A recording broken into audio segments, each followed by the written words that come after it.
This is Voyageurs National Park. I've driven over 1,000 miles to come here to this forested, lake-filled wilderness in northern Minnesota where I'll be going fishing for the first time ever and heading to an interior lake to spend a night in the Minnesota Backcountry.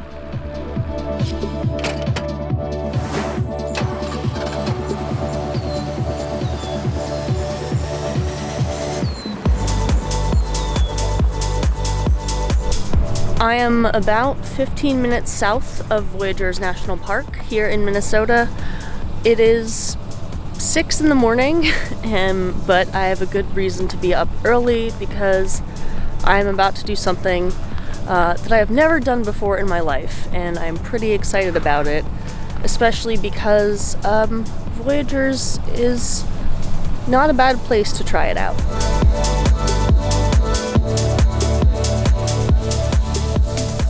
Okay, I'm here. Let's go fishing. I joined my fishing guide, Tanner, at the docks outside Sandy Point Lodge just as the morning fog started to burn off, and hopped in the boat to head out on the waters of Lake Kabetogama.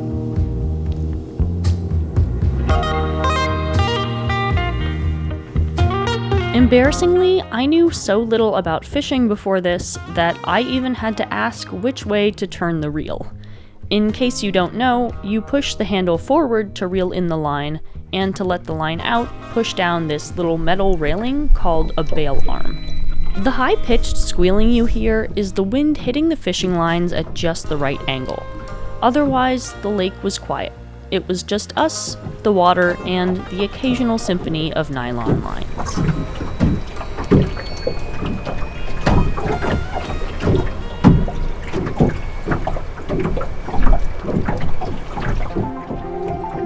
I also had no idea fishing could be so high-tech, since this boat was also equipped with a sonar device to essentially scan for fish. At first, we weren't getting a whole lot of action, despite knowing there were fish right beneath us. But I knew it might take a while, and honestly, I was just happy to be there. But then, Tanner took us over to Hoist Bay, which is where things started to get interesting. Just keep reeling and see. Sorry. No, it's okay. Oh, I got one.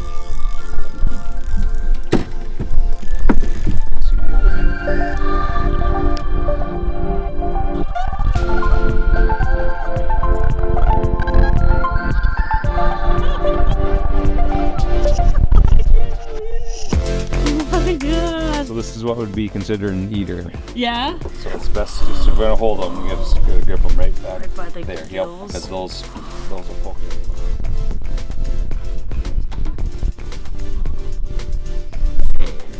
Holy crap. You can release them if you want. Hi, buddy. See, you've got the fish ruler back here. Despite that one fish being an eater, like Tanner said, it's not like I have the tools, knowledge, or experience to clean and gut a fish, so everything I caught, I threw back. I'd like to think the fish enjoyed their consequence-free snack bar for the time being, though. Oh my god. That's a nice one. Yeah.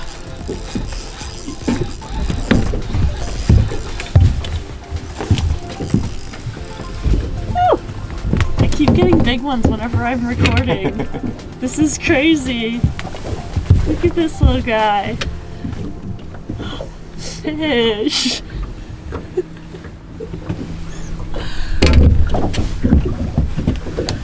Fish. I got a fish. Okay.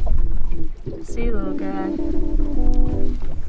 I caught quite a few more walleye, a sauger. I'll let you go now. A perch. Trying to get him to pose. Yeah. Yeah, so these don't really have too much of a teeth. And a crappie, which was especially gratifying since it allowed me to get the quintessential fish pick. I've definitely been spoiled by having such a great first fishing trip up here in Minnesota, but I know that my success was really due to the knowledge and experience of my guide. He baited all of our lines, switched baits based on what the fish were biting, and moved to wherever the fish were at. And after 5 hours on the water and a very eventful first fishing trip, it was time to head back to the dock.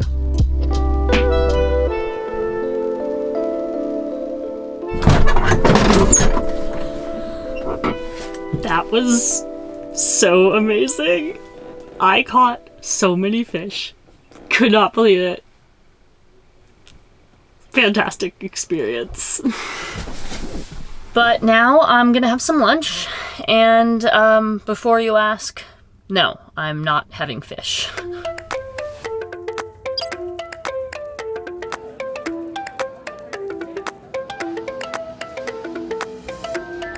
Well, lunch kind of turned into dinner because I fell asleep for like 2 hours after the fishing excursion. But ironically, I did have fish for dinner, so yeah, that's the theme of the day. But I'm still really exhausted, so I'm gonna go to bed and I'll see you tomorrow.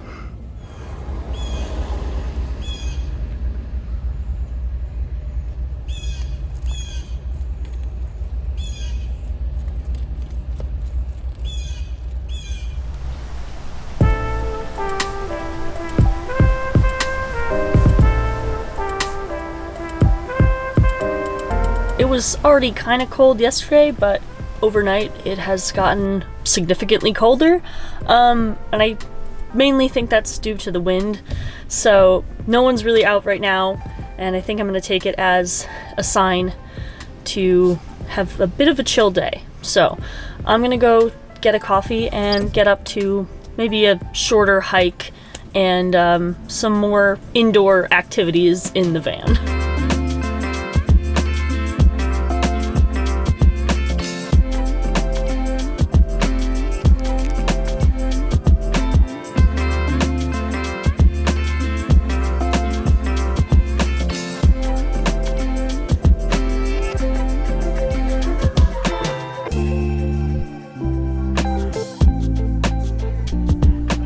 I know I said I was cold earlier, but I am still from Massachusetts, so I did get an iced coffee. People here are definitely, like, built different, though.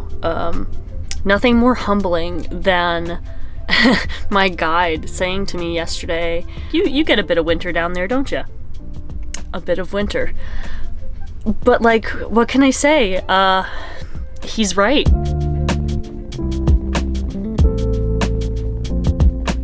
After being humbled by Minnesotans walking around in shorts and sandals, I decided it was time to toughen up, and despite the weather, spend a bit of time by the lake. They clearly do a lot of logging up here, like those stacks and stacks of raw cut timber is crazy. Well, since it has finally gotten a little nicer out, I'm gonna spend a little time outside today. So I'm here near the Ash River area, and just gonna do some of the shorter, like, overlook trails. Keep it chill, I guess. But yeah, let's go check it out.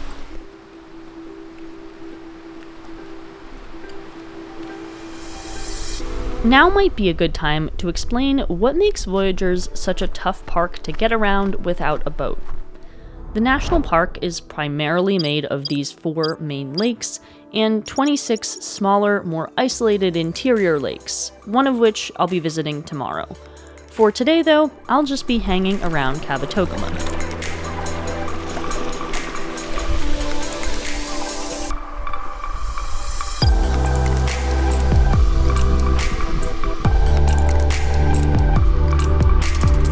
Kabetogama Lake is over 40 square miles in size, but is relatively shallow.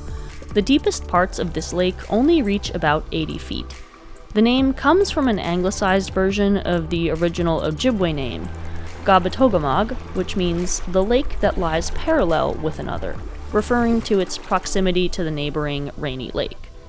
Voyageurs was designated as a national park in 1975, making this year the park's 50th anniversary.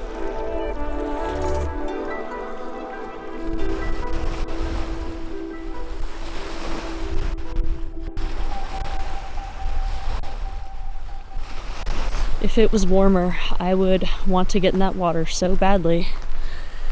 It's so pretty here.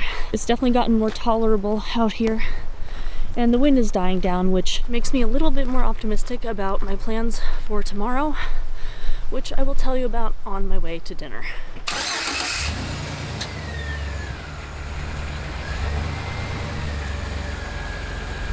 Like I mentioned near the start of the video, I will be heading to a backcountry interior lake here at the park tomorrow, which I felt would be really interesting because not only are you hiking in on the Locator Lake trail, but then once you arrive to the lake, you have to canoe over to the campsite.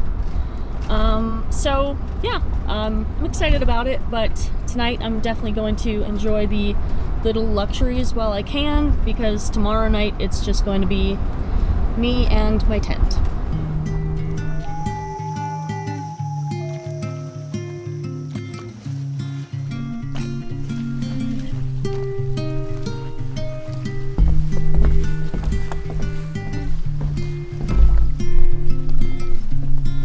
After yesterday's bad weather, looks like I'm waking up to a pretty promising sunrise. So I'm going to get ready to pack up all my stuff and head to Locator Lake.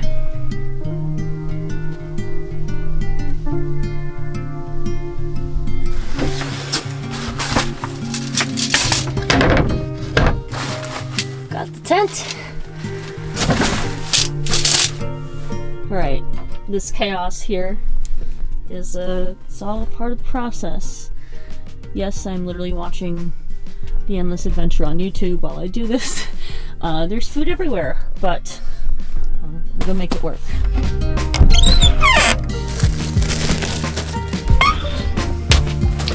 Gonna make myself lunch before I go. I'm always afraid of like starving to death out there. I don't know, man.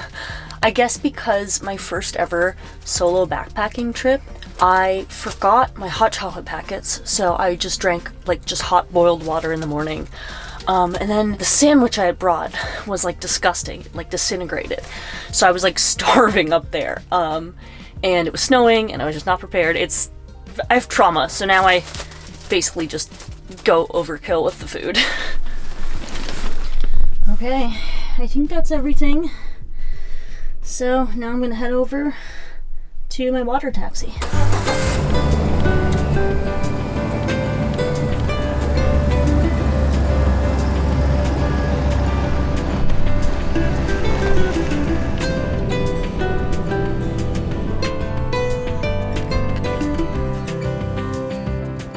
I met back up with Tanner at the Sandy Point docks so he could taxi me across the lake. It was a fairly short ride over, but also somewhat of a bumpy ride. But I'll talk more about that later. For now, I just watched the boat leave, anticipating an exciting overnight in the backcountry.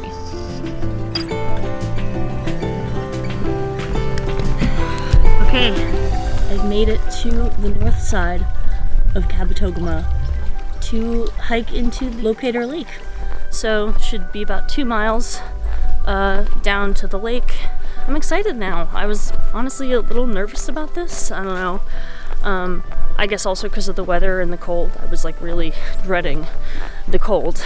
But so far so good. And it really turned out to be like a gorgeous day.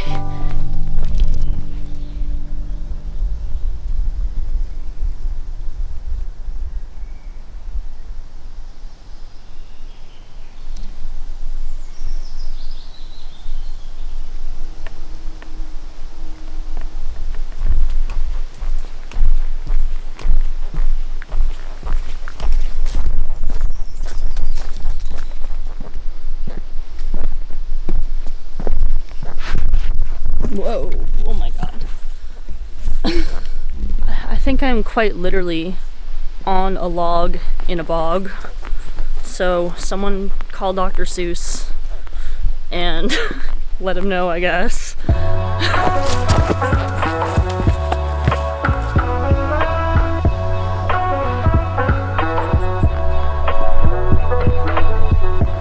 So Locator Lake is technically part of a series of lakes called the Chain of Lakes that sort of connect to one another. So this is definitely more isolated than most other places in the park. But you're probably noticing I do not have a boat with me. So how am I supposed to get there? Let me show you.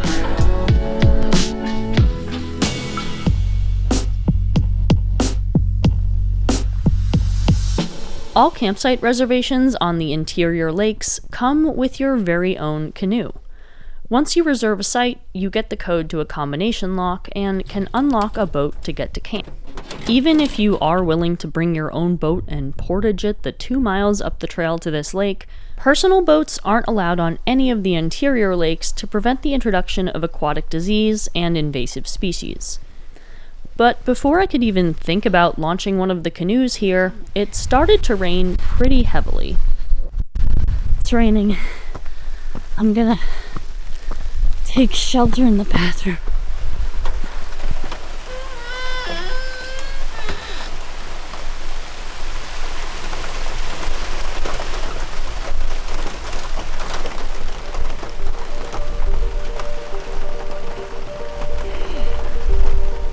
Okay. That was stressful, but the sky is like completely clear now, so I'm gonna go try to unlock this canoe and get to the site before that happens again.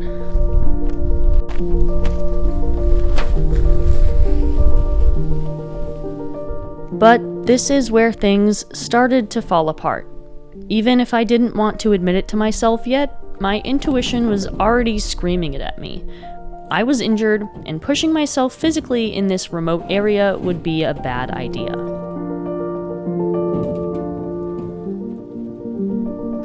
don't know if I can or should do this. I'm scared, and I don't know how I'm gonna be able to handle the canoe. I don't know. I really feel like chickening out. It's kind of weird. Usually this feeling doesn't overtake me that much. A lot of times I will just push through. But I'm really considering tapping out. I don't know, man. I guess I would, in theory, kind of just set up here as minimally destructively as possible and just hang here until tomorrow morning. I don't know, man, I'm scared. Okay, I've come to a decision, and it's not the one I necessarily wanted, but I think I'm gonna stay here, right next to the canoes tonight, because I overestimated my ability to carry a canoe by myself, and I don't want anything to happen I get there and I can't drag the canoe up the to the site or whatever. So as much as it feels like a total failure, I think I am just gonna set up here, and that does make me feel a lot more comfortable. So let's do that. But I didn't just make this decision because of a gut feeling. I also made it because of a chest feeling. Remember how I said we had a bumpy ride over here? Bumpy might have been a bit of an understatement. I do legitimately feel a lot better now staying here. I just think it's the right decision, especially because I didn't want to mention this, but I didn't want to throw him under the bus, but when I came over, Tanner took me over in the boat.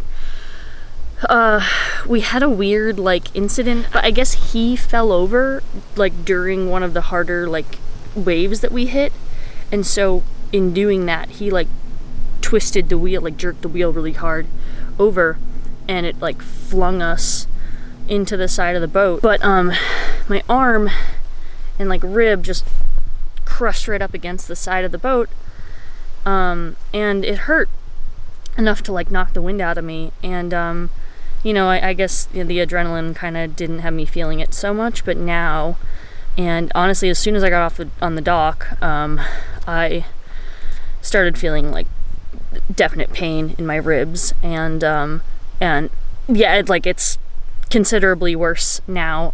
When I do certain movements, it gets hard to even like brace myself to lean back with my arm or whatever. So definitely another count as to why staying here makes sense. Yeah, I'm legitimately hurting.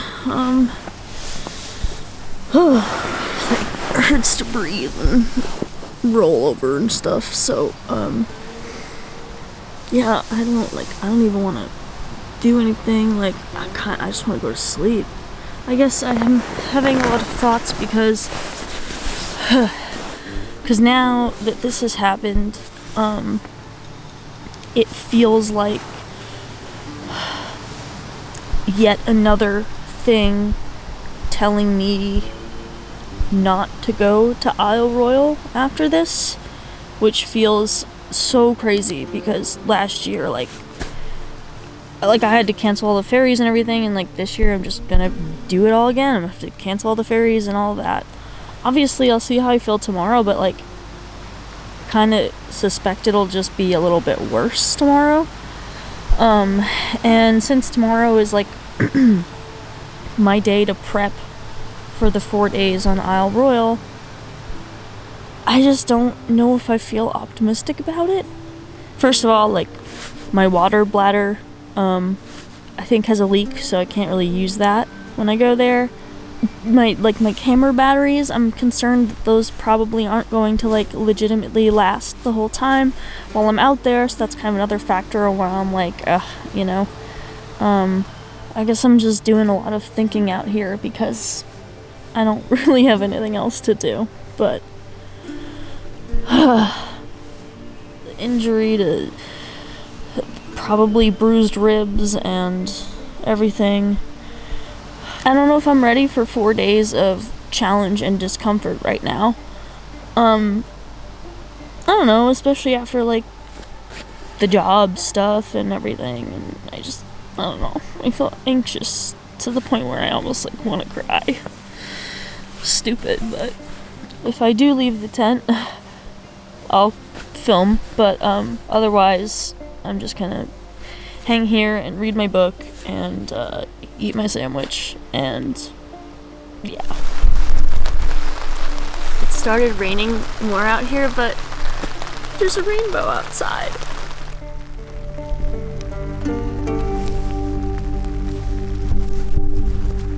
At this point, I was just welcoming any signs of good luck that I could get, and went to bed hoping things would improve tomorrow morning.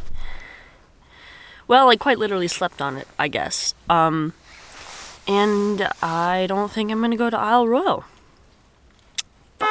Definitely suffered, rolling around or turning on my side in my sleep. It hurts. It hurts just to bend over, and it's probably not the best course of action to do like a multi-day backpacking trip when I can barely like sleep correctly. So god damn it.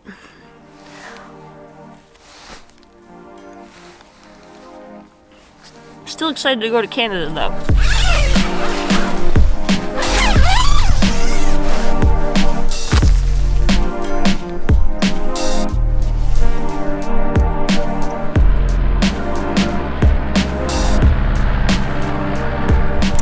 It's a seaplane. Cool. I knew they had them here, but I heard a couple. But that's the first one I actually could see.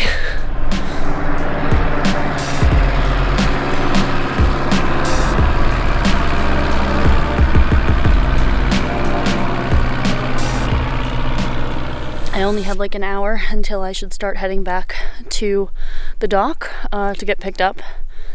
So I'm starting to sort of dismantle my tent, took the rain fly off so it can dry out a little. Still hurting, but 2 miles should be very doable, and yeah, things are starting to warm up a bit, which also makes me feel better. Okay, everything is all packed up, so let's head back to the dock and back to the van.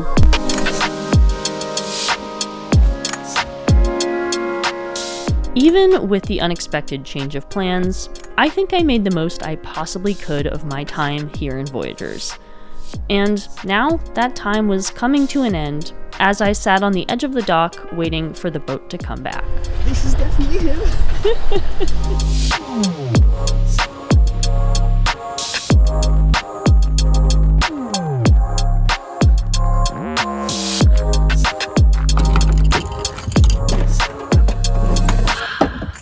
Home.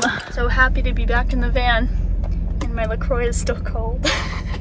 Of course, I am disappointed in having to skip backpacking on Isle Royale after this, but considering how much pain I was in, it was the obvious choice. My goal on this trip was to visit 2 more national parks, and even though I only halfway achieved what I set out to do, I saw a lot of great stuff along the way. I'll be taking it easy on my ribs for my drive home through Canada, but I'm still looking forward to making a couple interesting stops and taking you all with me.